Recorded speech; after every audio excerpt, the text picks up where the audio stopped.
What's up, guys? Studfit here. We have another episode of The Rundown. This time on the Paris Tour. And I am, like the last two tours, joined by my good friend Tabor. Tabor, thanks for joining us. Hey, I'm glad to be here again, Studfit. I really enjoy our opinions of this game and how we can kind of have some agreements and also have some different perspectives of where we come from. So I really appreciate you allowing me to join today. Fantastic. I love having you on. It's gonna be hard. I feel like the viewers are gonna be very disappointed when if I have to record one without you. But yes, I love our opinions. We come from two different backgrounds. I'm a pay-to-win player. Tabor is a goal pass only player for the most part, and from that perspective, we come into the game a little differently. And then on top of that, I joined about a year ago, last April, and Tabor joined from day one. So two different entries into the game as well. But I always like to explain why the rundown exists. Essentially, I was trying to find information every single tour once the tour was released, trying to understand who got buffed. I'm trying to understand which drivers were the best to invest in, and for me, being able to allocate my rubies, coins, and really tickets to be able to advance my game, to be able to have a competitive advantage, and hence the rundown was born. And then we've had a number of niche players, competitive players follow along and really appreciate the content. So thank you for your support. We are very close to 1,000 viewers. So if you haven't subscribed, 1,000 subscribers. So if you haven't yet, please subscribe. I really, really appreciate you guys subscribing. Hit like if you haven't already as well. That gets us in front of as many people as possible to hopefully grow this channel. But as always, our focus will be on those day one subscriptions, those people who are diehards and love watching and talking about anything Mario Kart. So thank you guys for tuning in, and thanks again for joining us, Tabor. Well, let's jump right in. We had the week one pipe, a very unique pipe. I think a lot of us, as we were opening, were just like, what? We just got just last tour, we got a week one pipe that was irresistible. I don't know how else to describe it, because we have a few select skills that you really, in many cases, have to go in on. This one, a little bit less than last tour. I think when you see coin bucks, you have to go. Whatever rubies you have, you want to save, as we talked about last tour, 450 rubies saved up. You want to have 4 tickets ready to go to take it to level 4. Really, for any coin box driver you see. Now, Lucky 7 is debatable. From my perspective, the reason I love Lucky 7 is because I can get in and get out as quickly as possible. So for me, although I'm paid to win and I love playing the game, for all cup ranking and now Kart Pro, I have to be efficient in trying to fit all my obligations. And so, when it comes to that rank score, I can just sit back in 7th or 8th place and reset till I get that lucky 7 coin, maybe a double coin, and I can get that and then move on. I can feel like, I've done this track. I'm not trying to go for a double lucky 7 or triple lucky 7. I think that's the one downside to a coin box, is that you can always have a better run. You can always get an extra single box. You can always do something to improve your score. Whereas with Lucky 7, I could feel like I hit my ceiling when I get that Lucky 7 double coin, or even just Lucky 7 coin. I feel good if it's a low box type of track. So from that perspective, I love Lucky 7s, and that's obviously the biggest part of this pipe. 2 other spotlights, which we'll get to here in a second. But Tabor, how did you react when you saw a Lucky 7 driver in this week one pipe? Yeah, so I heard a lot of people predicting what they thought that the painter Luigi or the artist Luigi or whatever it was going to be at that point. We didn't know was going to have, and a lot of people thought maybe mushroom cannon or heart or dash ring or something. Lucky 7 barely entered the conversation, so this was kind of a nice surprise. And in terms of just the artist and the how these items were made, I think all 3 of them are really, really attractive. They all look great, especially the paintster and the flying easel, and with the little picture of Paris on the flying easel. I think they look amazing.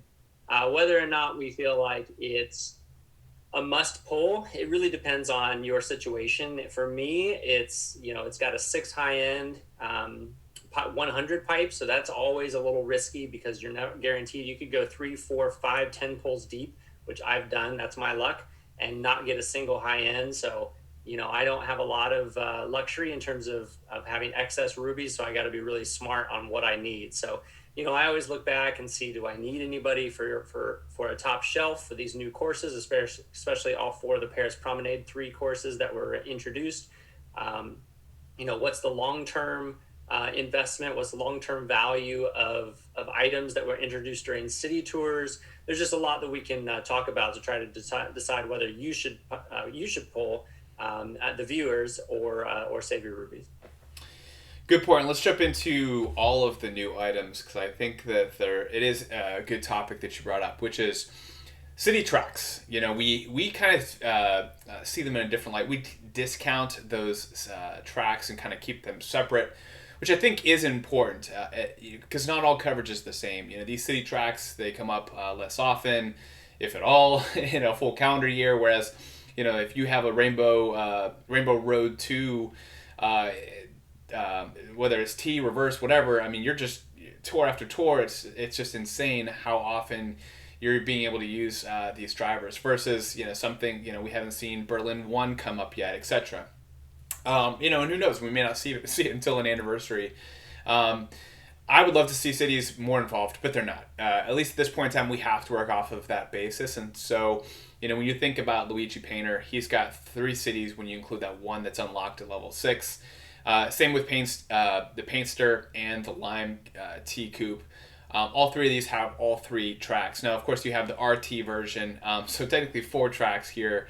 It's really tough to be able to get something where 40% of its tracks are in a city. Now, kind of you could argue that same thing is happening with Tuxedo Mario, where he has 2 cities now thanks to this tour.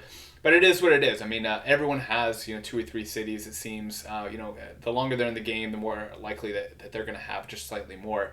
And that's over the law of averages over a period of time. Every driver is going to have those discounted tracks. But to start out with it is tough. And I think from that perspective, we gotta treat things a little differently. But there's a lot of these tracks, or a lot of these items have some Sunset Winds or Sunset Wilds.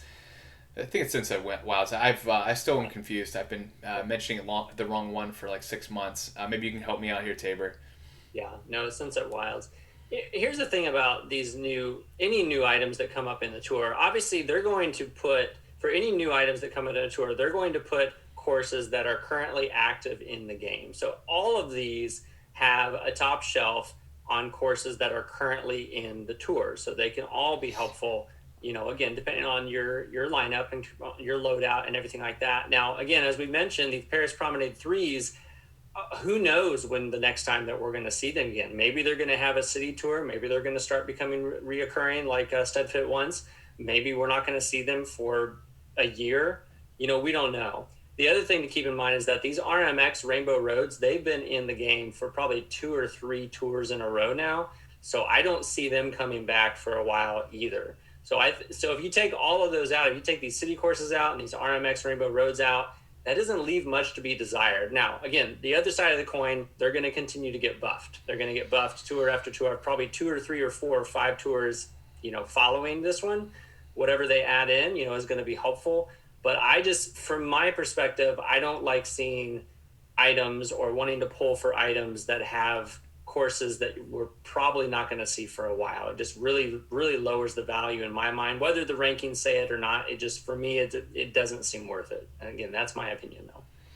Yeah, we've seen some exceptions to the rules, such as Luigi Lederhosen, and technically, if you think about it, Peach Vacation came out, in the original Paris tour. So, I'm more open-minded than Tabor. I think having Lucky 7 skill, I consider him more. I think when we saw a Luigi driver with a Lucky 7, we were thinking about classic Luigi, and now it's interesting that they bring back Sunset Wilds, and that's the one driver. One time I was using him.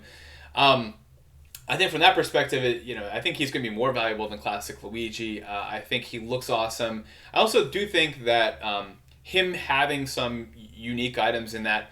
This Paintster, this Flying Easel are not reskins. They're not, purple soda, or some kind of different Koopa King that's pink. It's like these are actual new items, and these are not reskins. And so part of me thinks that these will kind of have a fast rank type of value where they are unique. But again, time will tell. It's way too early. But I think starting out the gate with already 3 cities can be tough. I agree with you there. Good. So that's kind of talking about the new items. These rainbow roads. I don't know. I think I expect myself to be playing this game for another year or two, and so I'm okay with these not popping back up next tour and the following tour. To be honest, I'm kind of sick of them already. But I'm okay with that. I'm living with those circumstances. As for the non-spotlight drivers in the week 1 pipe, nothing changed here, but there was a change to the carts.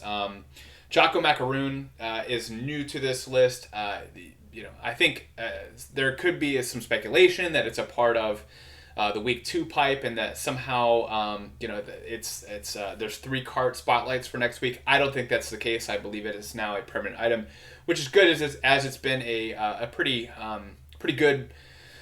good cart in general when it comes to that top 10, and it's not something that I've seen very often. I think it's been in a pack just once, and maybe no other pipes except for maybe a week 1 pipe here or there, or a week 2 pipe, 100 pipe. No special pipes from my memory. Maybe you can correct me, Tabor, but it's for me. It's one that I have to bring up. I don't have it at a high level, and if you ticket it, it's probably why you have it at a high level. It wasn't as frequently available, so. It's good it's added to the mix, but it's a deep mix. You see how many carts we have here. Just so many carts.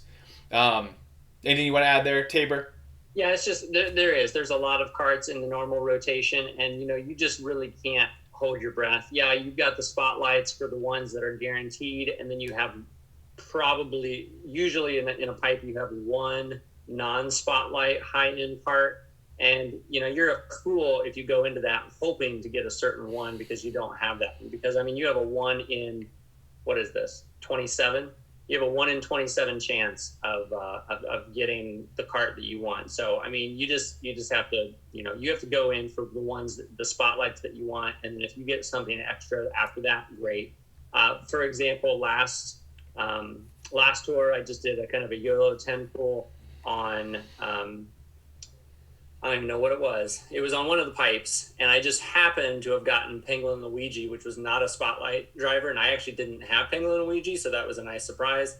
But I could have easily got Peachette. I could have easily got Metal Mario, and that's great. High end's great, high end, but it's obviously not one of the ones that I was focusing on. But it's just draw the luck. And as these normal items in the pipe continue to get expanded and not any taken away, then you're just going to have less and less and less likely of a chance to get one that you want.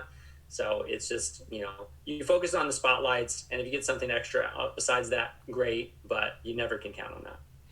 That's a good point. I think for someone like myself who would be considered a whale pretty easily, I did make a rule for these drivers is I don't want to put any tickets on any of these drivers. I did already before Nabba became a regular. I did take him to level 7, but I'm not putting I think Funky is at 6 2/5. I'm not gonna put any tickets. I'd love to use them at maybe even on Rock Mountain. But I'm making a rule to not put any tickets past 6 on any of these drivers, because over time I'm just going to eventually they're going to get there one way or another. Even like Pinkle Peach, I just said I'm not putting tickets on him or her, and I think a lot of people put tickets on her as soon as level 7 was released, and I'm not doing that. And then she's at level 7 now. In fact, I just got her as a duplicate out of a pool from this 100 pipe just this week.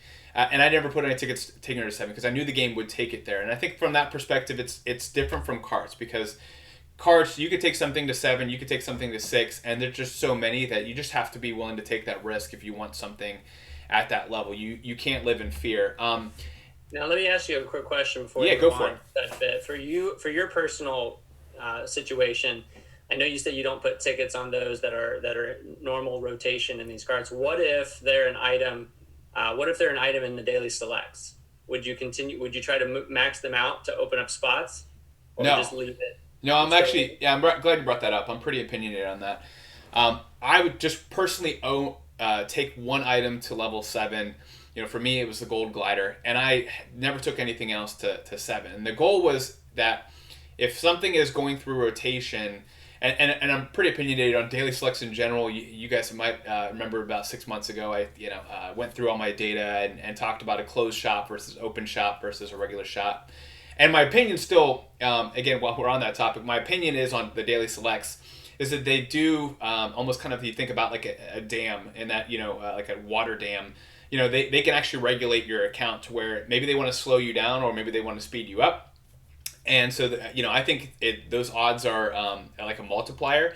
So if, a regular shop is times 1, a slowed down shop would be times 0.85. And if they want to speed up your shop, a 0.15 or 1.15.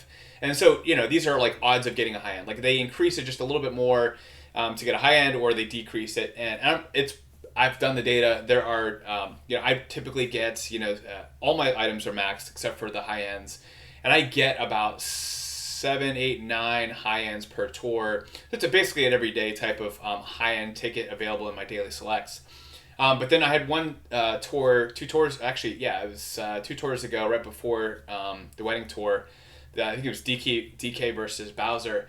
And I had 22 high-end tickets. It was insane. I've also had tours where I've gotten just 4. So, I mean, to me, these just seem like it's exorbitantly more or exorbitantly less. So I do think that there is a multiplier that is applied there. Now that we've gotten that out of the way, when it comes to your daily selects, the way that I believe it works is an item is just randomly RNG selected, and if you have it maxed, then it will give you a random different ticket. So if you have a high-end maxed, it's not going to give you a high-end ticket in replace of that max. It's going to treat it just like anything else you have maxed. So in my opinion, by not maxing out my daily selects, I'm actually getting access to a free, what I'm considering a high-end ticket. For me, it's like I can get coins pretty frequently. I'm sitting on over 100,000 coins right now. So for me, I would welcome a Cloud Glider right now. I would welcome a Bumble V right now. I would buy it in instant. And for me, like that is a free high-end ticket is how I'm seeing it. So I'm not going to put a ticket on something that I could get basically as an additional high-end ticket at no cost, especially if it's going to be in some of these pipes. Does that answer your question, Tabor? Yeah, for sure. Okay. I just didn't know where you stood on that, but that makes complete sense. I've heard some people wanting to max them out just to increase any odds of getting a ticket, but for me, it's like you never know you could just get it replaced with a normal cart ticket, and for me, I'd rather just get access to things for me to put my coins in. Now, I think, if you're other people and you're a Gold Pass only, maybe you can see it differently. But I do think that's the best practice, and I feel pretty firmly about that. But feel free to comment if you disagree. Love to get your opinion on that. Same thing with kind of the gliders. They're treated kind of similar to the driver. I will say that when it comes to your daily selects, getting those high-end glider tickets seems to be the most rare of the 3. So I have a hard time being able to collect tickets long enough to be able to take things to say 6. I just put tickets on Crimson Crane for the first time. It hadn't been a part of any packs or any pipes that I had gotten. I basically only pulled it from 100 pipes, and I just put my first 2 tickets on it last tour to take it to 7. Obviously, it was a big part of ranked. It was a big part of the All Cup ranking, so it really helped me out. I think on 4 different tracks. But from that perspective, that was, I disobeyed my little rule there, and that I mainly want to leave that alone. I really want these gliders to kind of I want to take them to 6 and let the game take them to 7. I might even err in just taking them to 5. There's a couple gliders that I do covet and want to get up a little higher than others, like say the Dry Bowser Umbrella. Easy one that I would want to disobey that rule. Anything you want to add to the gliders? No. I think that's a good point on all those. I do find it interesting these the next week's spotlights that you have down there with Chocolate Donut and Le Tricolor. I know, and that's what we have here on this next slide. Is those are some interesting ones. I think the Le Tricolor might have came in the first Paris tour, I believe. I don't quote me on that. And then the Chocolate Donut, I don't know where the rhyme and reason is for all this, but but yeah, we've got, as Studfit's going to talk about, we've got a very different, diverse mixture of items coming up next week in the pipe two. Yeah, it's interesting. We've seen Peach Vacation. I'm curious if she's been the most pipe and packed person driver in this game when it comes to Coinbox, etc. And maybe there's a Coinbox stat you have versus a non Coinbox stat, but we've seen her plenty. I will say there's this trend. It's almost a slap in the face at sometimes in that we have an item that we are so looking forward to getting, and then they just bombard us with packs and pipes and packs and pipes. You think about the Black Dozer was a hot one, and now it's been in packs, and now the crawler, crawly cart. Now we've seen it with Nabbit, when he was accessed in that Lucky 7 pipe, and then he was in a bunch of packs. To me, it seems like they dangle something that we think we need, and then put it in packs and pipes. And so last tour she was in a pack, and now she's in a pipe. I don't know. To me, if you don't have Peach Vacation, you are either trying to not have her, or you just don't need her, or something like that, because she has been available if you wanted it. And then there's another trend that we're picking up on, and that I think that this game obviously has a calendar, one full year calendar separation. When we talked about handing off the baton between the glider of 2021 and 2020, being Dry Bowser, or the Dragon Wings versus the Dry Bowser umbrella. But then we also kind of might have, like, I don't know if you want to think about it as quarters or seasons, but between this pipe, which seems to be 6 spotlights, most likely 9 high ends, and the next two pipes that we'll see as special pipes, we have 3 items that have never been in a pipe before, except for their original week 1 pipe, and that's here Pauline Rose, White Yoshi, and Mario Racing, and all 3 of them were kind of released in the same way. To me, it seems like, hey, it's June. We are now entering a new season, a new semester, a new quarter, and here are the items that we've paywalled you away from the last quarter. And it's one way to think about it, but and maybe that's their allure, is that, hey, we have to give you something you want in this pipe. To me, this doesn't seem like a very attractive pipe. It's got items we've seen many times. Obviously, this Lime T-Coupe being new and mini turbo is kind of alluring, but to me, this is a pipe I am staying away from. Everyone's as one last point on this pipe, and I promise, Tabor, I'll let you chime in. I think most people should be starting to focus in on saving for an anniversary pipe. Whenever that, obviously that's just a couple months away.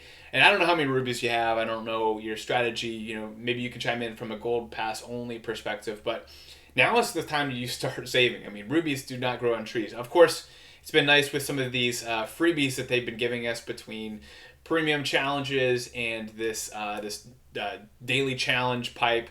But so rubies are becoming a little bit more frequent. But at the same point in time, guys, I would highly recommend you saving. So if you don't go into the week 1 pipe, I mean, I would probably go ahead and save and avoid all pipes. Tabor, talk to us a little bit about this pipe, and then your overall strategy and thought process on saving. Okay, a lot of information coming. So, all right, so Peach Vacation is actually the 4th most common Coinbox driver, the first being Pink Gold Peach, because that makes sense. She's regular in every pipe, so she's probably the most common one on there. Hakama and Party Time Pauline are just a little bit more common than her, but she's been involved in 9 different pipes. But I think she's also been involved in some other things that you could have earned her in other ways, or possibly gotten her in other ways. So she is pretty common. And then kind of going along with that, it's a tale of two drivers here. We have one of the most common Coinbox drivers, which is still a Coinbox driver. However, she's been such a valuable driver that a lot of people have decided to take her to level 6, possibly even level 7. So there's a lot of people looking at this, debating on what do they want to do, because they don't want Peach Vacation, because they either have her maxed or they already have her where they want her to be at a pretty high level. But they also want Pauline Rose. Now, Pauline Rose is not in our top 10. She's not in our top 15, but she has been a really good driver recently. I believe she's been in ranked every tour since she has been introduced, at least once. Wow. And I believe that's like 9 or 10 tours in a row now. She's also been buffed 7 out of the 11 tours that she's been available. So she's getting a lot of value. She's getting a lot of use in ranked. There's some things that aren't great about her, but at the same time, she's only been available for the general public during her debut tour, which was the Peach. Is that right? Peach versus Daisy. Yeah, the Peach versus Daisy tour. One of the battle tours that we had is when she was introduced, and we haven't been able to see her since. So a lot of people really want her, and they see some value in all that. I was just looking at some stats about some of these other characters. Obviously, Lime Team Coupe, T-Coupe is brand new. This is your opportunity to have a spotlight. That one is in Pipe 1, but it's got a pretty low chance. However, it will be spotlight in Pipe 2, so some people would like to get that cart as well. Sweet Day Tripper was available really not too long ago. I think it was in a special pipe recently that you could have gotten that one. Chocolate Donut, we haven't seen for a while either, but it has been buffed and it has been used and ranked quite often. Now, the one I really want to focus on is this late tricolor. Here's a fun stat for you. It has not been, but it had 2 courses added to its top shelf list this tour. Before this tour happened, it has not been buffed in the last 34 tours. Oh my gosh. It's been very, very put on the back of the shelf. We're never going to use this thing. It's not worth anything. And now all of a sudden Nintendo decided to put some value on it, to buff it, to put it in ranked. And it's just crazy. I was just looking this up. It's been 34 tours. That is over a year. Nuts. 26 tours would be a year. So well over a year. Since it's had any kind of buffs to it. So I'm not sure what's happening. I'm seeing this happen in this tour more than others because I know that another one is that Peach, I think it's the Peach Halloween or Rosalina Halloween. One of them is a top shelf in Paris Promenade 3. And that's just kind one. of a... Well, I think actually they both are. They're both top shelf. Is that what you're saying? Are they? Yeah.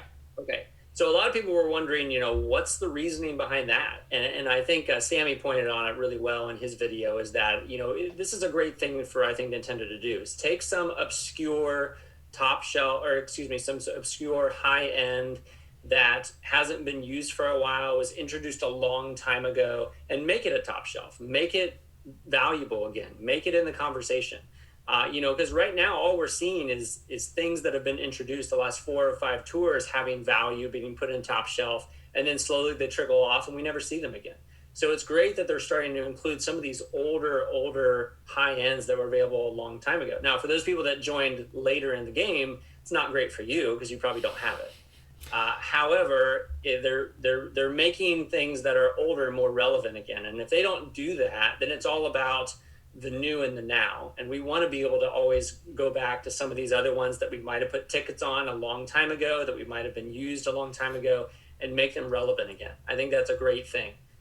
So this late tricolor was really surprising to me, but as I started wrapping my head around it, I think it's a great thing. A lot of people probably just, if they have it at all, it's probably level 1 or level 2 at the most, because again, it hasn't been used for a long time. It hasn't been buffed, but yeah, I mean, I think they're starting to kind of circle back to the older stuff, and I like seeing that being made relevant again. So that's a really good point. I kind of just looked up on my phone what the first day of summer is, and I know we've already been feeling the heat. We've had some crazy hot days, so you already feel like it's summer. But the official first day of summer is, I believe, Sunday. It's the 20th. June 20th. So from that perspective, like we are literally in a new season. I do think we're going through a new semester. We are now they've now decided to open things up to these new drivers, and I agree with you. I do think that the way they've been doing it with paywalling these drivers do isolate people. They do make people feel like the game is paywalled. And so it is interesting that they brought back some of these Halloween drivers, and I think that should be a trend to be continued. I do wonder why we have. I think we have the Trickster, the Ghost Ride, and then we have two Halloween drivers. Like, what's going on? To me, yeah. I don't know. I don't know. Maybe you have an opinion on this. To me, I'm chalking it up to, hey, just another reason why we have these seasons or semesters or whatever you want to call it is that, hey, here's 3 items that were released, January, February, March, and also we're highlighting 3 items that were associated from 2 seasons ago. And so if you think about it that way, or 2 quarters ago, however you want to break it up, that's how I'm chalking it up to. I don't know, Tabor. How else would you explain having 4 items that are Halloween related, except for in the city? I don't know. I think I like your seasons idea. I almost feel like that they're reaching back to 6-8 months ago, finding some things that were relevant then, things that were new, things that were used a lot, and trying to bring them back. So if this is happening, then we're gonna probably see a Christmas in July tour or something like that, where Bowser Santa is made available again. Something to try to bring these Christmas items back, and whether that happens or not, I don't know. I'm just trying to see if there's some sort of pattern, some sort of timeline that they're following that would make sense of all this. Wow, we've been talking about this week 2 pipe way longer, but it's a good conversation, and I almost anticipated. You know how we were just talking about. Say a great example was Nabbit, right? So it became a hot driver, and then they put it in a pipe. And we were like, oh my gosh, we need this item because it's the top item. And then they shoved it like the packs down our throat. I wonder if it's kind of the same thing with they're building up our anticipation by boosting some fall related items, at the very beginning of a summer tour or the very beginning of a new season tour. Almost anticipation. So like in 3 months, we're thinking back and saying, hey, you know what? I did find these items useful, because it's kind of fresh. It's basically one full season ahead of where it would come back up in a pipe. So again, it's kind of maybe we're thinking way too hard about this, but in my opinion, it's almost kind of whetting our appetite for what's going to come in next season. And so in that case, who knows? Maybe Bowser Santa will get a couple buffs here in the fall in anticipation for him coming in a pipe in the winter, and you're like, I have to have him. He was just so useful in the fall. It's again their little mind manipulation and trolling that they do. So. I appreciate this conversation, Tabor. I was not expecting that, and it was very helpful. On the same topic of, I kind of alluded to earlier, of having 3 items that were a part of last semester, last season, last quarter. Those being Mario Racing and also this White Yoshi coming back in pipes. Now, for me, I'll go ahead and we'll start with this pull ahead pipe. To me, I'm kind of seeing this as a dud pipe, unless you want Mario Racing. These other drivers have already been well available. Now, it is interesting. There's most likely going to be my guess is personally 3 non-spotlight high-end drivers, which anytime you have a driver, if you think about it, it's kind of worth like 2 karts or 2 gliders, when you think about base points, 800 versus 400, etc. So in my way, you could kind of see it as a valuable pipe, but these contents are just not valuable to me, and I will even pass up on Mario Racing, which seems like a cool driver, but because there's no spotlights, to me, I could be pulling till my heart's content and still not get him. It certainly happened before. If many remember that Dry Bowser that's been haunting me in my dreams. So from my perspective, I just see this as a dead pipe. I would highly recommend people to start saving rubies. If you pull on any pipe, it's the week 1 pipe. Other than that, even in that case, it's kind of 50-50. But I would go ahead and recommend saving on your rubies. Now, the slightly more... actually, how about before we move into the tricolor Yoshi, because I know we have some opinions on that. What's your opinion on the pull ahead pipe? Yeah, so it does, like you said, I feel like they just randomly took four drivers and threw them in this because there's no rhyme or reason. They're not in the same season. They're not have any kind of dressing theme. They're honestly, I don't. None of these excite me. None of them have extremely amazing skill either. So I was just looking up on my list, and both Mario Musician and Waluigi Bus Driver. And again, this is my list, so this is the list that I create, and you can take that as a grain of salt if you want. But on my list, those are two of the bottom four high-end drivers. So that's not very appealing. That's nasty. And then Mario Racing right now is ranked 30th, and Peach Wintertime is ranked 39th. And Mario Racing is improving a little bit. It was used a lot, actually, last tour, but still nothing too exciting there. So, I mean, this is a easy pass for me. I have 3 of the 4, so that makes it easy as well. But no spotlights, all just not impressive, nothing to write home about here. So yeah, I'm not too keen on spending rubies on this. Yeah, hard pass for me. As for this tricolor, or I believe I'm saying it correct. I'm mixing my French with just English. But it's just tricolor, I think. Tricolor Yoshi pipe. Because there's 3 colored Yoshis in their karts that match their color. I like the matching part, and it's interesting that we have 3 Yoshi-faced karts. I mean, it's way more than I thought we needed, but it is what it is. Tabor and I, before every show, we have a kind of a pre-show call and try to have these discussions slightly hashed out. This is one we definitely disagree on. I'm putting my neck out there. I'm thinking. I first want to read the exact writing in the data mining. This tricolor turbo Yoshi karts are in the spotlight. Yay! This is your chance to get the blue turbo Yoshi kart. So that's a new kart. That's great. And this is there in the spotlight. Now we've seen this before. We've been tricked before. King Bob Gold. It said there in a spotlight, and there was only one spotlight, and it does really point your attention to the blue Yoshi. But in my opinion, the blue and the red, both the driver and the kart, are super. So in my opinion, there are 6 spotlights. Don't get excited, because only 2 of them are high end. So 2 high end spotlights, a total of 6 spotlights when you think about these supers being spotlights, which I don't care. And the rest being just normal garbage. So from that perspective, only 2 high ends in this 30 pipe. That's my opinion. I feel pretty confident about that, and I do believe that there will be 2 spotlights. You can drain the pipe and you will get one of each of the Yoshi kart and the actual Yoshi. That's but just the white, and those are the only high ends that are in there. And the fact that they make these 4 supers spotlights, it's like I don't know who they're trying to get too excited about this. It's nice that they have this card, whatever. But in my opinion, it's a 2 high-end pipe that do have spotlights, but they're kind of poor items that I'm not excited about. I did get this white Yoshi on a random pull. I haven't used him. I don't have this card. I don't think I'll pull on it though.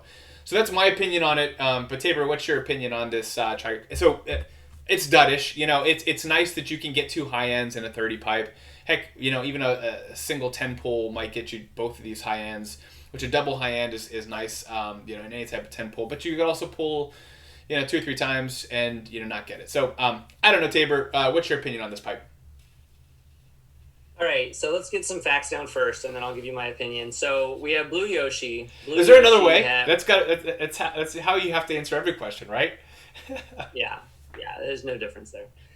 Blue Yoshi was only available as a ranked reward, I believe, during the most recent Yoshi Tour. That was where Nintendo was super trying to do some different things, and they ended up putting a driver as a reward depending on how you did in ranked. Now, that was the only way that you could get him.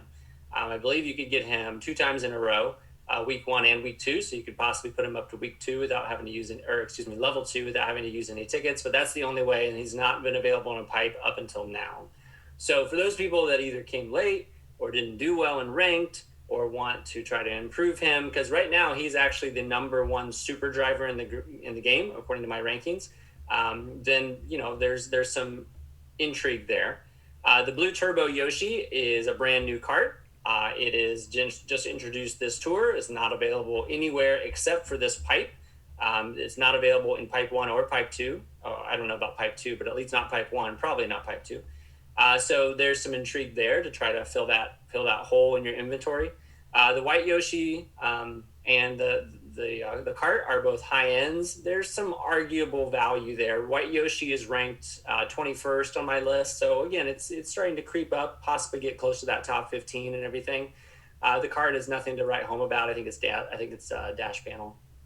And then the red ones are just kind of normal, common, everyday ones. You see them quite often in the game. They've been around in the game for a lot. You probably pulled on a pipe and got him and weren't too excited because you just wasn't a high end. You moved on. Those things are probably getting close to higher levels for a lot of us. Not because we use tickets. It's just someone that you randomly pulled and are trying to accumulate value. So given all that, I'm still not convinced what the spotlight thing is.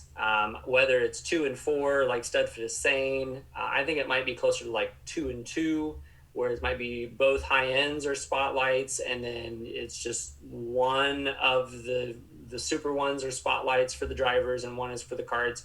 Maybe just the blues are spotlights because they're the kind of the rarer drivers out there. So I don't know. I don't know what it's going to be. I'm not going to speculate other than just those random predictions, but I'm not committed to any of them.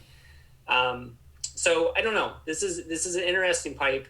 I do find it, just kind of a side note, I find it weird that Yoshi has his face on the cart. You don't see Mario having a cart with his face on it. That'd be a little freaky. So I don't know what Yoshi's thinking about all this, because I wouldn't like it if I was driving a car with my face on the front of it.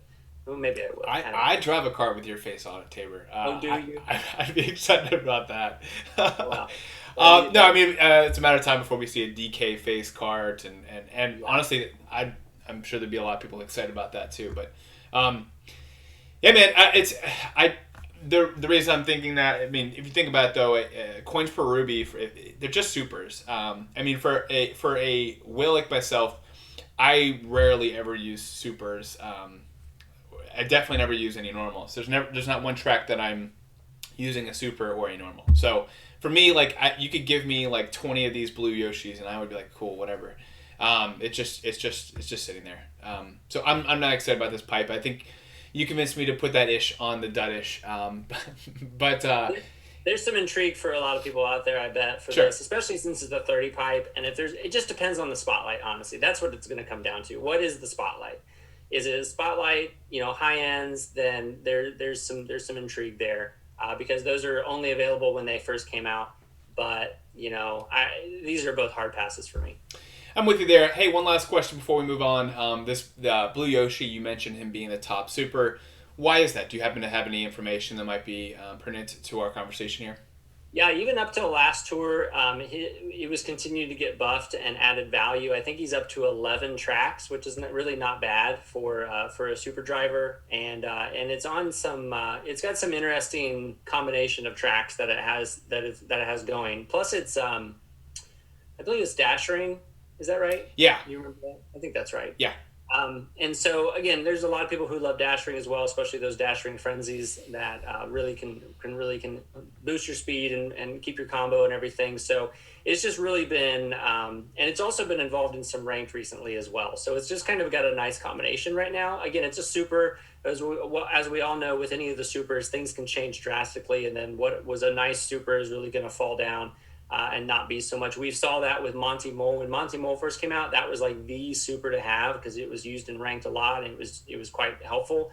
But now you hardly see it at all. King Boo is the same way. King Boo is one of the top supers out there because it's got Lucky 7. However, when's the last time you saw King Boo on the top shelf for a ranked course? Not recently. No. So again, it's very fluid. It's just going to go back and forth. So what's good today might not be good tomorrow. Great points. Moving on to packs, just based on time, we've had some really good discussions, but it's been at the cost of our time. So just in sake of moving on, I will say this Crawley cart, the item obviously is a stud. It's a top 3, arguably one of the top newest carts, and but I think in a 40 pack, the way I look at each of these packs, I try to be relatively even. Try to give two studs, 2 duds. In this case, it's we have 5, so there's kind of this tie. I think these 40 packs.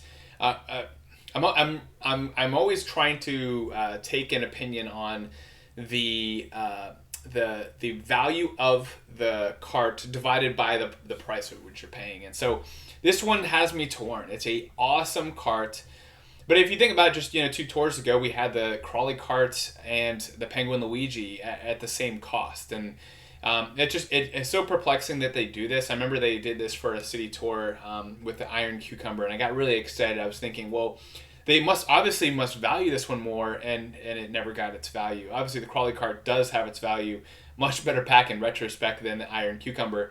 But I just think for this amount, it's just unless you are just a whale and you're just getting every pack and just trying to get your coins up. Hint, hint, Carlos. Definitely follow Carlos85 if you want to see how a true whale approaches the game. I think that's when those are the situations you're getting this pack. I'm not getting this pack at all. It's pretty obvious why. No, I mean, there's no question that Crawley Cart is a very valuable item. It's been used in ranked a lot. It's been buffed quite often since introduced in the Halloween tour last year. But I really feel like they should have taken one of the fives off. They should have made it 45 rubies and then just made it a $20 pack. Then it'd be a lot more desirable, I think, for those people that are looking for packs. But for $45, just getting some extra tickets, getting one of the better cards in the game is great. But man, $40. Sorry, not 45. $40. I don't see any kind of value there. Yeah, I try not to talk about the prices because there are different people that are watching in different countries and there are different prices associated. But it's expensive regardless, and so from that perspective, I would highly recommend a pass. Now, here's the interesting part, and this is why I think that they included 5 packs, and that's there are people that need rubies. I mean, there are people who just went deep into this coin box pipe last tour and now need rubies. And they're really, the when you're looking at, I want to get a top 10 item with rubies to be able to go into this pipe. Or maybe they thought, hey, I have 225 rubies. I'm going to go into this pipe and I'm going to get Luigi Painter. And then they fall up short, having gone halfway down this pipe and feeling tempted and saying, I'm just going to splurge and get a pack. I mean, if you were held at gunpoint, Tabor, and you had to get one of these packs, I still don't think you get this Crawley Cart at this $90 price or this 90 pack price. So, from my perspective, they almost, I feel like, devalue some of these packs in tours in which you need rubies. They indirectly correlate those, and that's my opinion. And it's interesting that they typically offer great packs in tours after the items that you want. So we kind of saw that 2 tours ago. So in my opinion, that's got to be tough. And I'll go ahead and go ahead and spoil things. Really, the only packs that are worth getting are the more expensive packs. And so if you are desperate for rubies and you're like, what, I'm just one pull away from getting Painting Luigi, and you're having to pick between getting this Prancer, which is rarely ever used, or this Rose Parasol. I would probably maybe go with the Rose Parasol, but it's just so tough. Now this Pinkled Peach pack with the Pinkled Paper Glider, it's a decent pack. Obviously, anytime you have a coin box driver, anytime you have a solid glider, the Pinkled Paper Glider never really broke our top 10, but it's been a pretty solid card. I've liked some of its value. I've used it occasionally. It's been a while, but I used to use it a lot last summer. And then finally, this Yoshi pack. You obviously have 2 top 10 items in there. I definitely consider that a stud. But you're going to have to go a little deeper and get a 90 ruby pack if you want to get some true value along with your rubies. Any opinion on that? And then I do want to transition after you talk about the packs to talk about premium challenges. It's something that we've discussed on here as potentially adding a new slide and a new discussion around the premium challenge. It doesn't really translate well to Reddit, which all these slides are on Reddit. And feel free, if you want to save it, you can save it as a picture and drop it into one of the Discord servers, etc. if you're trying to make a point. But it doesn't translate well there because everyone knows what the premium challenge is. But I do think it is a point on, should you go for it or not. I think most people are making the decision, but there might be some people on the fence. So please comment, let us know if you'd like to see the premium challenges discussed on the rundown. But Tabor, talk to us a little bit about the packs and also about the premium challenge. Yeah, so packs, I don't have much more to say. I agree with what with all your stud and dud designations on here. I think there's some good ones for those people that are whales and want to spend money. There's some ones that are just doesn't make sense. You should probably stay away.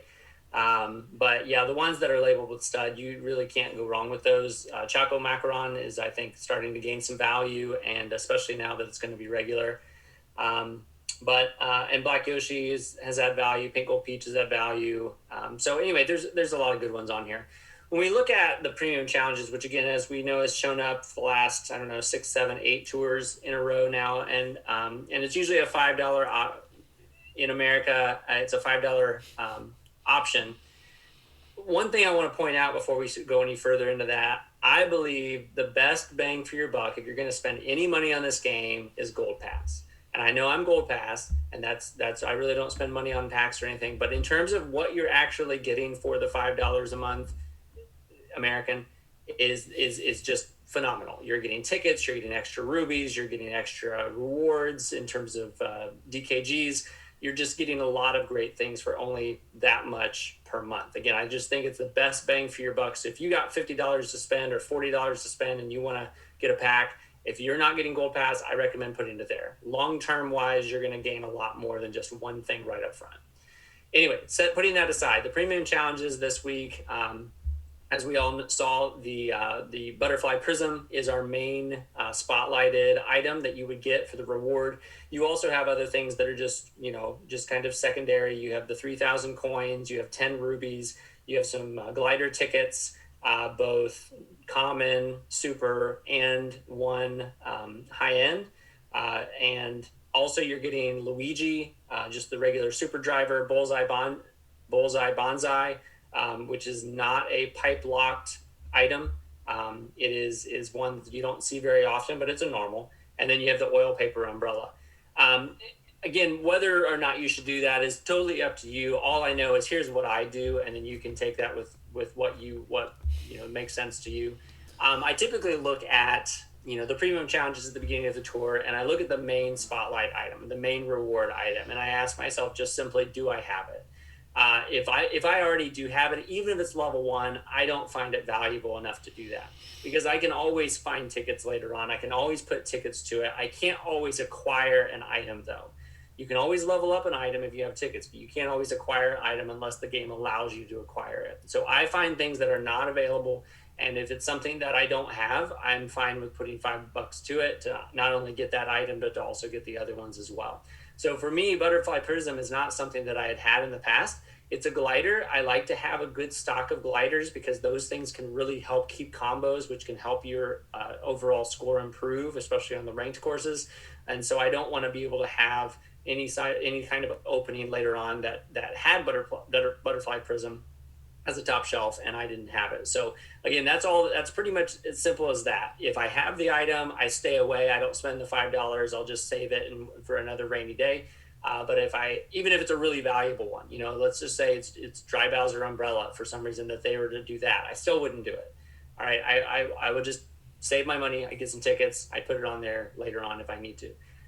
However, with this one, I didn't have a problem with biting the bullet and getting this one. I like to expand my inventory if I can. $5 is relatively cheap for me for the American money, and so that's just kind of where I stand on that. Yeah, no, it's a good point, and we don't really talk about the tier shop. Most people are going to be able to understand if that's valuable to them. For me, definitely get the Dry Browser Umbrella. It's you're going to want to ticket it. It's going to be, you're going to wish you did. So just if you have 10,000 coins, go ahead and put it on to the Dry Browser Umbrella. Just get it if you can. It is basically like a high end ticket because you're going to want to ticket it. Good. All right. We're now like 55 minutes into this episode, and we haven't even gotten to who got buffed. So we'll pick this up a little bit more. Tabor, tell us a little about who got buffed with the drivers. Yeah, so you can see there's a large selection of drivers that were included this time. It just kind of kept going as I was checking and comparing inventories, and we just had more and more and more and more. And there's some pretty good ones on here as well. So 5 drivers ended up getting buffed twice. Again, these are mostly recent ones, not everybody though. Baby Mario Koala, Builder Toadette, Mario Tuxedo, White Yoshi, those have all been introduced in the last 4 or 5 tours. And then Peach Halloween, for some reason, also got 2 buffs. Again, just kind of that whole conversation we had about a seasonal driver a long time ago that all of a sudden is becoming relevant again. Most of these, as you can see, are Paris Promenade. Baby Mario Koala did have Sunset Wilds being added in. So again, that's kind of promising for that character just because it's not this city track that you may or may not see again. And then if you look down on the one buff, we did have one super driver being added into the mix. Peach did get one buff in all this. And then all the rest of them are just the normal ones. Baby Rosaline Detective continues to impress with city tracks. She now has 13 city tracks, I believe the most of any driver out there right now. 13 city tracks, 14 non-city tracks, almost half and half on all that. The rest of these, Blackbirdo, Builder Luigi, Cat Peach, Cat Toad, both cats are continuing to get buffed. Daisy Holiday Cheer was another one. That's a pretty old one. That's one of the ones from the first few months of the game that all of a sudden is, becoming relevant if you needed it next week for the RT track. Mario Racing, Pauline Rose. And you really hoped Pauline Rose would maybe get more than just one, with it being a spotlight next week, but not so much. Peach Explorer, Peach Vacation, Peach Wedding, Rosalina Halloween, Shy Guy Ninja, and Toad Party Time. All of those just got one buff. A lot of those, most of those, except for Shy Guy Ninja, had a Paris Promenade course added to it. Yeah, I mean, there's a lot of red on the screen representing city related. So I don't get too excited about any of these buffs. In fact, you see all this red, you almost kind of like cringe a little bit seeing that you got two buffs to Baby Luigi, Baby Mario Koala or something like that. For me, I have Tuxedo Mario, the level 7 already, and I'm like, two. You had to give me two, and then of course those two are the non-ranked tracks. So I'm like, really, you had to do that? You're just gonna give me two tracks that are never gonna be a part of ranked ever until they are recycled. That's tough. That's a low blow. Other than that, I don't get really too excited about these. It is nice to see Shy Guy Ninja with 20 tracks and now Sunset Wilds. From my perspective, he's starting to get to the top of my mind of who I'm going to put tickets on next. But I'm just so hesitant. It's just interesting to see how many cities came there. Moving into karts. This is an interesting one. I wanted to talk about karts, especially when it came to the Romby Runner. Obviously, we have a lot of Kong fans. I think that I don't know if these Discord servers recruit Kong fans or that Kong fans just like servers or whatever, but it just seems like there's hundreds of thousands of Donkey Kong, Diddy Kong fans. And I feel, most of my Nintendo nostalgia goes back to the Donkey Kong country, and I love Donkey Kong. I'm not as fanboy level that I went into this pipe to get this Romby Runner.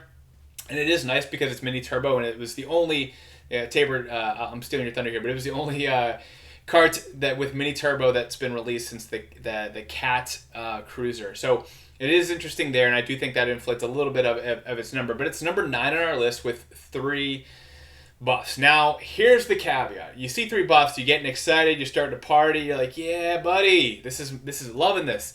But if you look at its 3 tracks, it gets 1 city track, and then it gets Dino Jungle, R, and then T. When you look at these 2 tracks, I believe it is T, has 13 other top shelf karts. I think you mean Rock Mountain, don't you? Oh, I'm sorry. I apologize. You're right. Rock Mountain, which we're so excited to have come back, has 13 13 top shelf karts on it, 3 of which are supers. So most likely, you can triple and cap those and get those caught up. But it also has 2 of the top 10 karts on that track. And then when you look at reverse, it has 10 top shelf karts, 5 of which are supers. So again, from my perspective, and honestly, I was talking to a couple Kong fans, and the supers that are on there are like are Kong related karts, like the original Romby rider. And so from that perspective, or the DK Jumbo or whatever it might be, these are karts that you're, as a DK fan, you might already have at high levels, might have already gotten triple capped because you triple cap everything that's Kong related because you're a Kong fan. That's what you do. So you see in 3, don't get too excited. These are actually, in my opinion, 3 bad buffs. I would have rather, if I was a Romby runner, I would have rather just get no buffs whatsoever this tour, and just hope that I get better tracks next time. You don't want these old school tracks coming back and then you get a buff on something that shares a lot of top shelf. But those buffs are there. It is an awesome looking car. I do not want anyone to distinguish that. But these buffs, you have to kind of break them down and take them a little bit further detail oriented and look into what they are. As for the carts that got 2 buffs, we have the Carrot Cart and we have the Ghost Ride. Again, we mentioned that there was a Halloween, but then we have the 2 Hop Rods getting buffed, and not only are they getting buffed, but they're at 19 for the Crimson and 18 non-city tracks for the Jade. These are actually 2 now top 15 carts, including the Jade Hop Rod, now number 7 on our list. An awesome cart. I think both of these are extremely awesome. I think many people went in to get the Jade as part of that 100 pipe. Many of you guys got the Crimson Hot Rod as a part of that special collector's item pack, which was very accessible, and I think a lot of people got that. I don't know if you got it, Tabor, but you can kind of tell us that in a second. But I mean, overall, these are those are the 2 carts that stand out, and yes, they might be city-ish related. I know the Jade also happened to get that Rock Mountain T-Track, but I think from that perspective, it's an awesome cart and it continues to get buffed. But you have to kind of look into these buffs. Anytime we have a city tour, you almost kind of glad when one of your favorite items, like good example is this Grand Bandwagon could have gotten 2 buffs, could have gotten 3 buffs. It didn't. That's a good thing for this Grand Bandwagon. I'm keeping an eye on it. We'll see what happens. Black Turbo Birdo did get 1 buff, now up to 19. It's number 11 on our list. So it fell a little bit, but still a hot new card. You're wondering why they're doing that. And then of course you have the Choco Macaroon, now number 14 on our list. Crawley Cart, number 3 at 19 tracks there. As I mentioned, the Grand Bandwagon to 9. That's a good thing that it didn't get super buffed. Jet Cruiser, interesting one, kind of sneaky up there with 14. The Pink Dozer with 11 non-city tracks. The Prancer at 14 non-city. But it's got 6 cities. It's interesting. It's an interesting card. I have it at level 4 just through different pipes that it's been in. And I'm not going to be putting tickets on it. I do not like the tracks that it comes with. Not a big fan. Sakura Quickshaw, it's been a pretty popular one here, getting a buff here or there every tour. Sweet Day Tripper, a former top 10 at 17 non-city tracks. The T-Coupe, 7 non-city, but look at that, 6 cities. You almost have equal amounts of city and non-city there. As I mentioned, another Halloween item, the Trickster at 12 total non-city, and then the White Turbo Birdo up to 15 non-city, and then Yellow Taxi at 9 non-city. Tabor, what do you think about the carts that were buffed this tour? Yeah, so I was surprised to see Romby Runner get so hot, get so many buffs, and then and we'll talk about its ranking as we get to the next sections. But I think the ones that really stood out to me are just these random ones that were thrown in there. As we mentioned, Carrot Cart. I saw that as a top shelf, and I don't know when the last time I've seen Carrot Cart be, really singled out like it is. As you can see, it's got 8 cities. It's got 9 non-cities. It's just weird. And Ghost Ride is also another one of those. It's been stuck at only 10 top shelf courses for the longest time, and all of a sudden it just got 2 more just randomly. And that's Ghost Ride was introduced during the 2019 Halloween tour, not the 2020. So it's been around a long time. Again, they're making it relevant again for some reason. The Hop Rods were impressive. The other one that really stood out to me was where is it? The other one that stood out to me was the Yellow Taxi. We haven't really seen it for a while become relevant again, and T-Coupe. That was kind of like the super to have when it was first brought out, and now it's just people have kind of forgotten about it. And I really think they just kind of gave it a nod for the Lime T-Coupe that came out, and just be like, yeah, we remember. Oh yeah, we have this too. We'll go ahead and just kind of make it so that people remember as well. But it's probably not one that people are going to use. I actually didn't have it. I've been in this game since day one, and I just got it as my Gold Pass rewards. Wow. T-Coupe in the reward section, and that was the first time I'd ever had that, because it's been pretty rare. It wasn't made available very often before now. Yeah, I think of the ones that got buffed, I think the winners would be the Pink Dozer and the Grand Bandwagon, and that they only got 1 buff. That's my opinion. Is hey, I'm happy if I have those 2 items. I'm happy it only walked away with 1 buff. And that's one of the reasons why I'm not a big fan of the city tours, because I'm almost rooting for the items that I care about not to be buffed.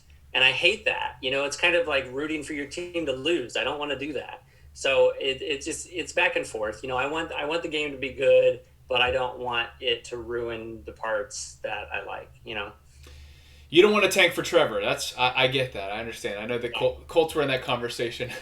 Suck for luck. Yeah. Suck for luck. There you go. Yeah, exactly. And then take us into who got buffed for gliders. Yeah, so quite a few gliders got 2 buffs. Black Toe Beam Balloons got 2. Butterfly Prism, which again is in Premium Challenge reward, got 2. Glinting Glider, which was introduced in a pack last tour, got 2. This, as we mentioned before, Le Tricolore, it was buffed for the first time in 34 tours. So it's been a long time coming. Probably a lot of people didn't even realize that was in the game before now. But yep, it's been around for a long time. Starry Great Sail and Rose Parasol both got 2 as well. Rose Parasol is starting to look up a little bit. It's got 21 total courses, 17 being non-city. But its relevance in the game is still questioned a little bit. And then these 12 items down below did get 1 8-bit Bullet Bill, Black Great Sail, which is now our number 7 glider in the game, because as you can see, it's got 22 total courses, 21 being non-cities. Calico Parafoil has 23 total courses, 20 being non-city, is up to number 5. The Chocolate Banana Crepe also got 1. Chocolate Donut, which did jump into our top 15 this tour, got 1. Cloud Glider, which we haven't really seen any buffs for it for a while. Mushroom Glider, which is one of the newer supers in the game. Ninja Scroll has actually been buffed, I think, ever since it was introduced during the Ninja Tour. It's been buffed at least once every tour since, so it's starting to get a little bit more value.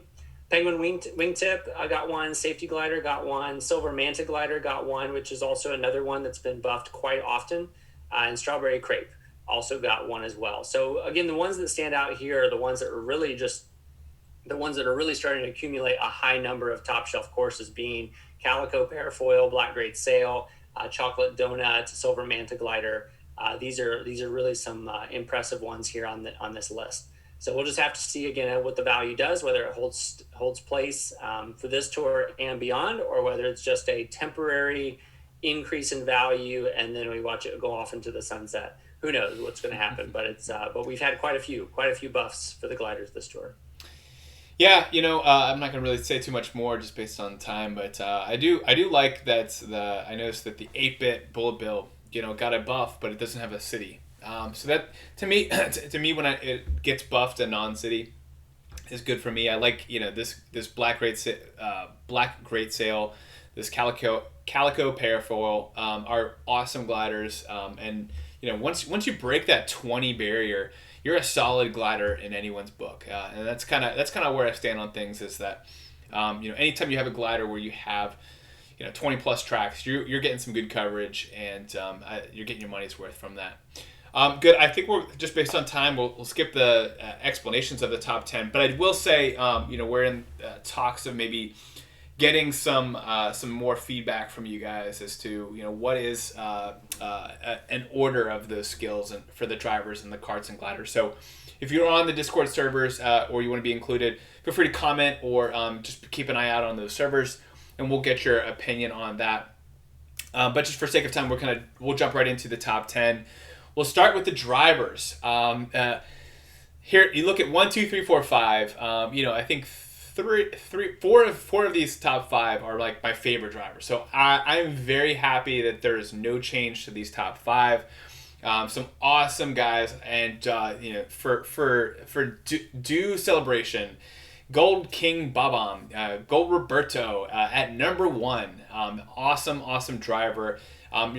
If you do well in ranked this week, you could be getting some driver tickets. He would be a good one to perhaps triple uncap. As you know, I've been preaching that from day 1. I love that idea. Nabbit number 2, Dry Bones Gold number 3, and Lakitu Party Time still holding down in the top 5, despite not getting a lot of buffs at number 4. And then you have Pink Gold Peach Wedding. So Peach Wedding did go up 1, as well as also Mario Halloween at 6 and 7. Rosalina's Swimwear did drop down 2, which is Unfortunate, she's the only one to drop it that is in the top 10, and that's just to make room for Wedding Peach and Mario Halloween. But then Black Yoshi's still holding on to that number 9 as he's in a pack. And then King Boo Gold, the other KBO or KBG, he's moved up into our top 10 again at number 10. And then rounding out the top 15 at Penguin Luigi at 11, Peach Vacation at 12, King Bob-omb, the non-gold version, at 13, Gold Koopa Free Running at 14, and then Mario Chef at 15. Anything you want to talk about this top 10, Tabor? No, when I had completed all the stats, I just looked, I don't, just to make sure it's clear, I don't go through and move these. I complete the stats of the game, the buffs and the ranked views and the different categories of the changes, all that. And then I jump over to this slide and I see, what happened? How did it affect it? So when I finally went over and looked at these updated rankings, I just was a little anticlimactic because it takes me quite a few hours to be able to update everything. And then I'm eager to see what changes. And there wasn't much going on. We just have a little bit of Rosa Swimwear going down, King Boo going up, and that's about it for the top 10. So that's fine. I don't expect a huge increase. And it was almost a relief whenever there's not a huge change that happens when a city tour comes. It makes me know that, it didn't skew the results a little bit. And so I'm excited to see what happens from here on out. But yeah, still happy with these top 10. I think they're all very, very solid drivers. If you remember last year, we had the karts. We had like the same top 5 karts for months on end. Months, yeah. I'm hoping that this is the case with these drivers. I love these drivers, and I do hope that they hold down these spots. So I'm with you. I'm hoping that's a trend. However, talking about karts, we have the exact opposite. And as we were doing our pre-show meeting, I said, Tabor, you're going to have to take this one because there's a lot going on. And, I think from that perspective, I just would love to get your individual breakdown on what's going on. We do have, I will cede this conversation. The Black Dozer has been dethroned, I hope temporarily. Let's see what happens. Tabor, take it from there. Yeah, so Happy Ride took over as the top kart again. I know it's got some use this tour, whereas Black Dozer not so much. And they were both pretty close going into the last couple tours with Black Dozer taking over. So it really doesn't surprise me whenever, I don't think either of those got buffed, but it doesn't surprise me whenever one is used more in ranked than the other one, how that one could end up taking over the top spot. But again, they're both very, very close to each other. So it doesn't mean the Black Dozer, this is the beginning of the end for that one. So don't think that way at all. I just think that it's just one of those tours where they just flip-flop, and that might continue to happen for a while. They might just continue to flip-flop, or a new one might take their spot. It just depends. So those two change places. Crawley Kart did go up 3 spots from 6 to 3. Again, it's continuing to be a very consistent kart in terms of being buff and being used. And so, whether that changes or not is yet to be seen, but it's starting to become more of in the conversation of a top 3, and I think it's well deserved. Wild Black, I know, is one of those carts that were very early on in this game, and it was kind of like the one to have because it jumped up in the number of top shelf courses in its register. For the longest time, it just had so much more than any other cart, and that was the one everybody wanted.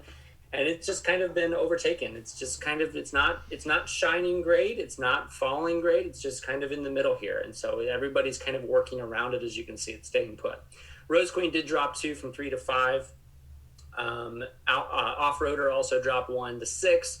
Jade Hop Rod, which was a huge topic of conversation last tour, which just had a huge jump. I think it was in the 20s. It jumped 20-some spots to number 11. Did end up continuing its momentum, and it jumped up 4 spots to number 7 this tour. And as you can look down, and we'll talk about this also, but as Studfit said, Crimson Hop Rod is also number 12, and it jumped up a lot as well. So both of these are starting to show some use in all this. Jade Hop Rod was the one that you would get from a pipe, whereas Crimson one was the one that you could get for that $4 pack. So again, both of them are being buffed. Both of them are being used in ranked. Both of them have a good coverage under its belt. So it's just exciting to see what ends up happening. But these frog carts, they're starting to show their head a little bit. Fast Frank did go down 1 to number 8 because of that Jade Hop Rod. Ramby Runner moved up 12 spots. So again, the biggest reason why it moved up 12 spots was the 3 buffs. It's got a little bit going on with ranked this week, and then some of its coverage. I know that Studfit already talked about some of its new coverage isn't great in terms of overlaps, but some of its previous coverage is still carrying it strong going 100%. into. Yep. What's that? I agree. I just want to make sure that I'm very clear that the starting value for the Ramby Runner and even potential future value is very strong, and it's certainly well worth celebrating a top 10 visit on this list. So I definitely I didn't want anyone to take what I said the wrong way. It is exciting. It's a part of the top 10, but the 3 buffs it got are not necessarily the best buffs in the world. Yeah, good. I'm glad you qualified that, or you would have had some Kong subscribers. Those are the last people I want to make upset. Trust me. Exactly. All right, and then Gilded King did jump back into the top 10. I know it kind of fell out, and that was a little disheartening last tour, but it did jump back up into the 10th spot from number 12.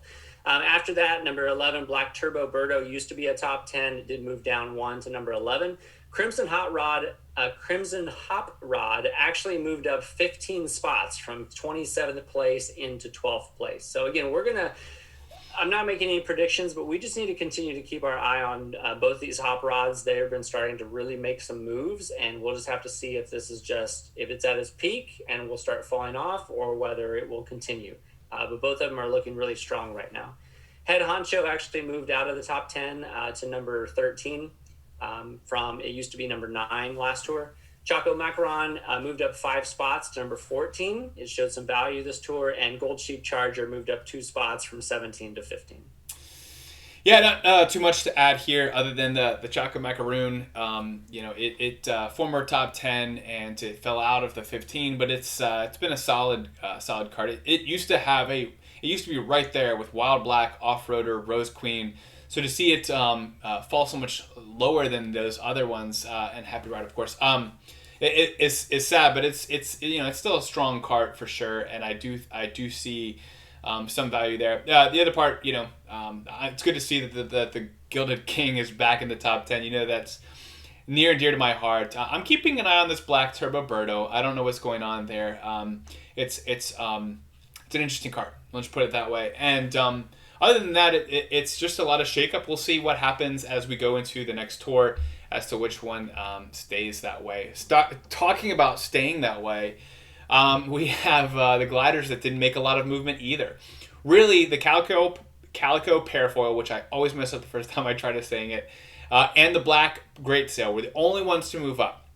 They each moved up 1. And then you have the Strawberry Donut and the Silver Manta Glider are the only ones that moved down, and they moved down 1. So, the Black Great Sail and the Silver Manta Glider, I'll always associate them together because they kind of came out randomly together at the same time, and they've kind of flip-flopped, and they've been really neck and neck, and I think really it's like 7A and 7B on value there. They just keep continuing to kind of stick near each other.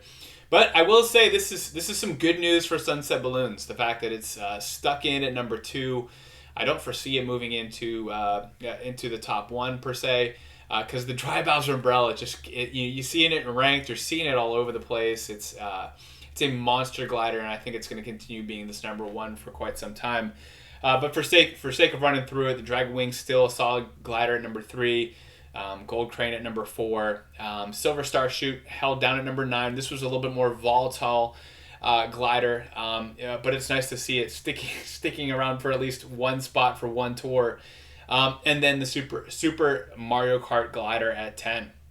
Rounding out the top 15, interesting, we have the Spider Glider at number 11, Gold Glider and Star Shoot, 2 of the coin gliders at number 12 and 13. 8-Bit Star, a former top 10 at 14, and then the Chocolate Donut at 15. And we saw a very short period in the top 10 for the Chocolate Donut, but is now at number 15. Tabor, what do you want to add when it comes to the gliders? Yeah, just real quick, as Studfit said, if you guys have coins to spare, Dry Bowser Umbrella is available in the tier shop. I highly recommend that you buy that if you don't have it yet. And even if you do have it and you have coins to spare, it is used in ranked this week. I believe not Paris Promenade. I'm not sure which one. I think it's in I believe it might be the Rainbow Road 2T. I think that's what I'm anyway, using. I know it's available. I know it's a top shelf this week in one of them. I had mine at 4. I went ahead and bought this one from the tier shop, used 1 ticket on it, moved it up to 5, and I think it was a good choice for me. So it's just a really, really valuable one, and it's probably one of the better tier shop items that have been made available this year. I will say, although like levels are very different for a gold pass only and from a free to play and from a whale, like the levels of our items are very, very different. However, the caps for the most part are all about the same. I mean, unless you're buying tier shop caps, we all have had about the same amount of cap tickets. So, in some cases the whales might be slightly ahead, but I mean, right now everyone's on the cusp of triple capping things. I think I have 1 driver triple capped, 1 cart triple capped, and I have no gliders triple capped. And I'm right now holding my tickets and going to going to triple cap probably my first glider. I'm debating between the Dry Bowser Umbrella and the Silver Starshoot myself, or maybe even the Gold Crane. I'm not entirely sure. We'll see how things play out. But these are the conversations that you're probably thinking about. The Dry Bowser Umbrella is going to be one that I think a lot of people are going to be triple capping, and it's probably going to be this, in my opinion, the safest choice, unless you already have maybe the Dragon Wings triple cap. That's really the only case where I couldn't see someone making an argument for the Dry Bowser Umbrella being triple capped. But we're right there. I mean, everyone is now, and I think that's a huge change, and I'm glad that they introduced the cap tickets. I never thought I would see the day where I'd be triple. I remember seeing like 10 tickets on something. I'm never going to have that.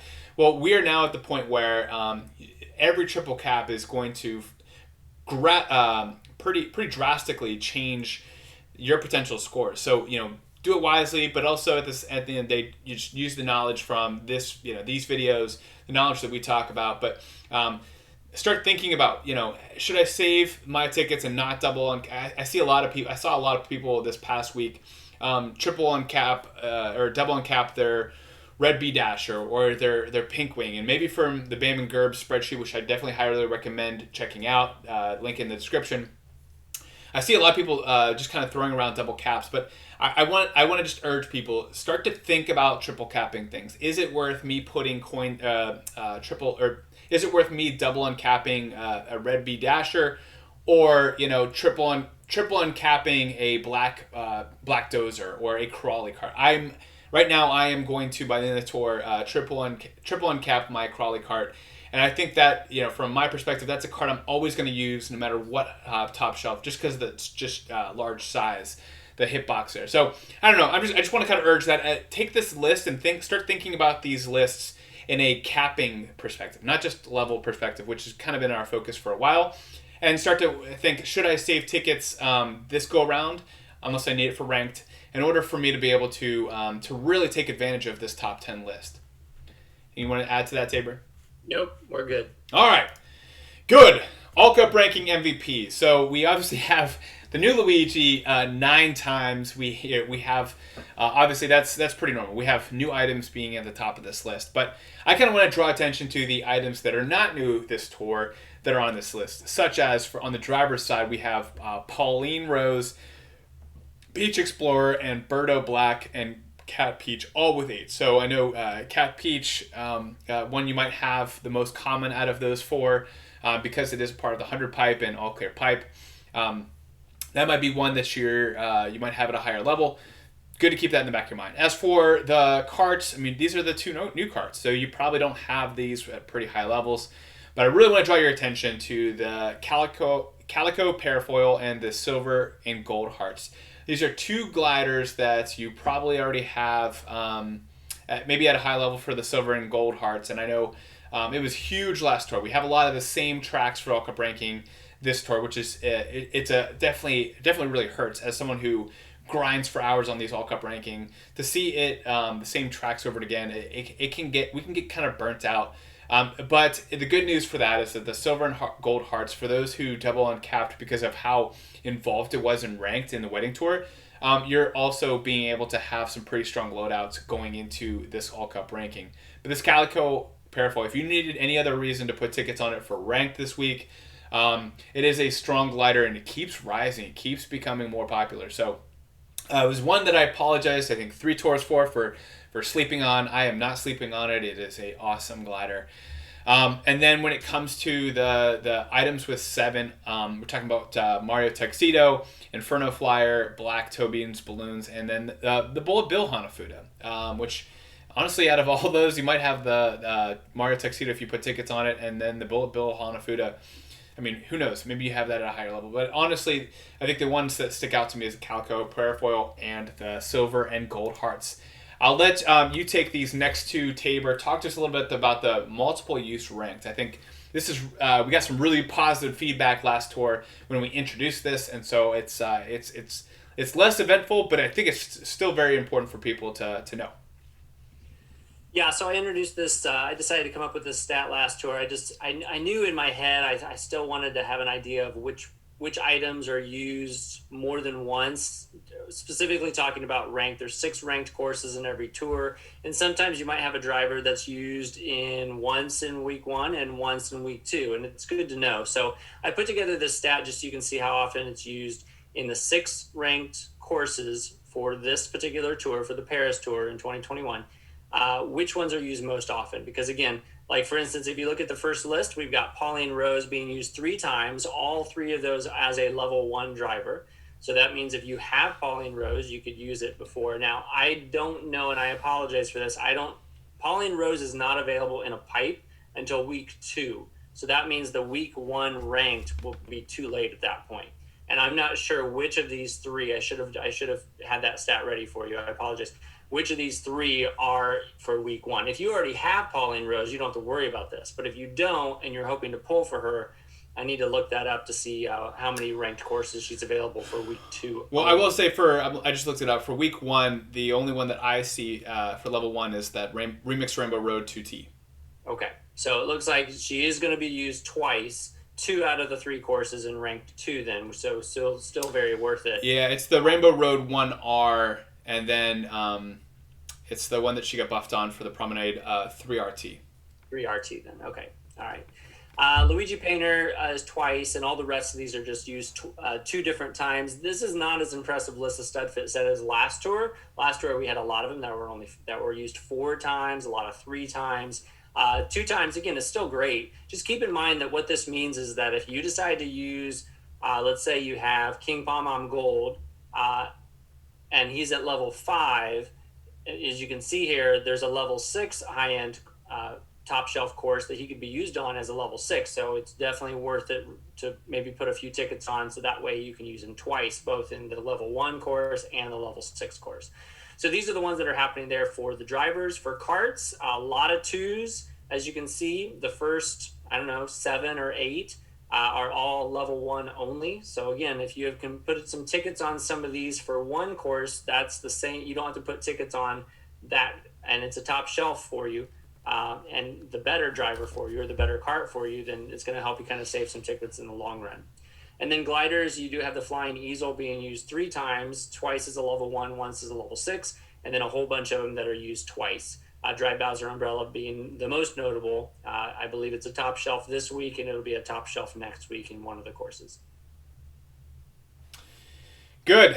And let's talk about the unlocks. So at level 3 and level 6, as you know, you have access to tracks, but you can't always see them when it's at level 1 or level 4 for level 6. So talk to us a little bit about what items are unlocked at level 3 and level 6. Yeah, it's typical for a brand new course not to have any level 3 or level 6s available because it's brand new and they haven't really done that. However, we do have a Paris Promenade 3 having a level 6 kart. It is the Lime T-Coupe, but the problem with that is that it's not a guaranteed item until week 2, when Paris Promenade 3 will no longer be a ranked course, really.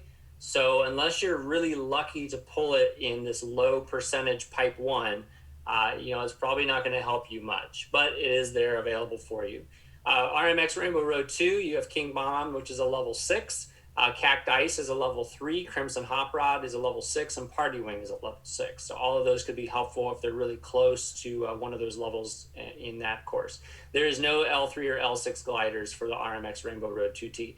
Really interesting, and this surprised me, and I think Sammy D pointed this out, and I noticed it too when I opened up the game, is that RMX Rainbow Road 2T was also a ranked course for week 2 of last tour. So this is honestly 2 weeks in a row of this course being a ranked course, which is unprecedented. They've never done that before.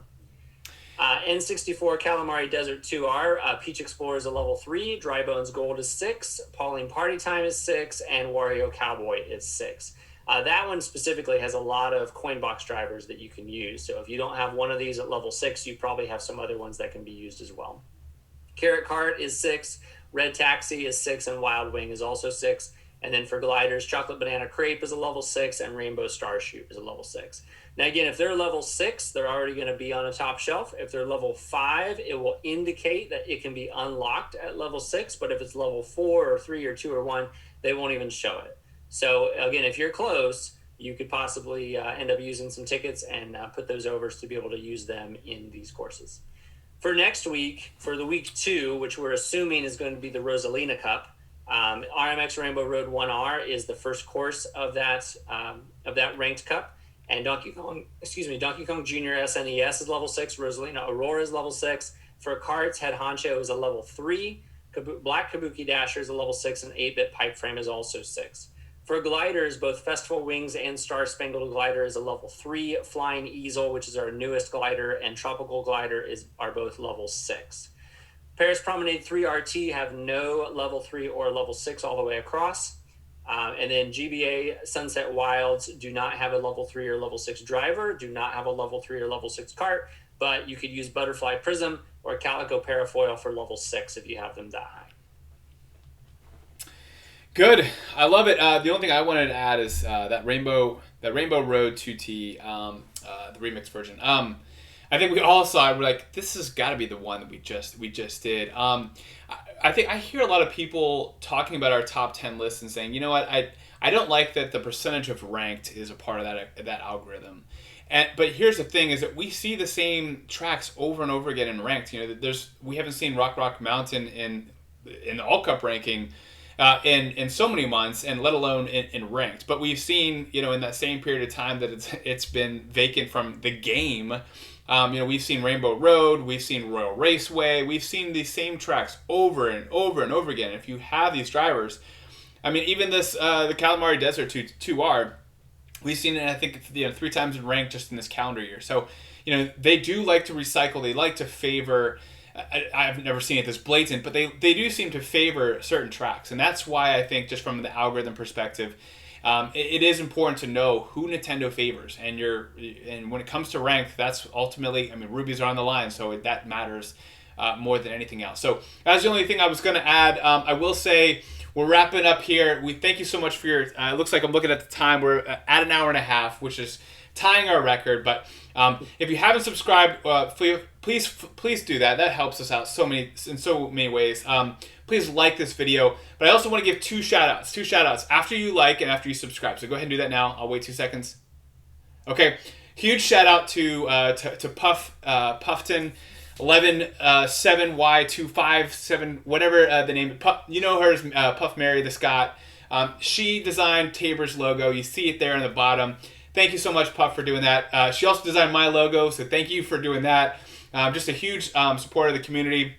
She loves Cat Peach. Everyone knows that. And so from that perspective, just wanted to before we wrapped up, thank her for so much for her help there. Please subscribe to Kart Life, to Carlos85, to Kevin Garrett. Subscribe to everyone. I mean, that's one thing is if you're in a Mario Kart community, you have if you have a some type of YouTube channel, I'll subscribe to. I want to help this community. We're all out here just trying to help each other.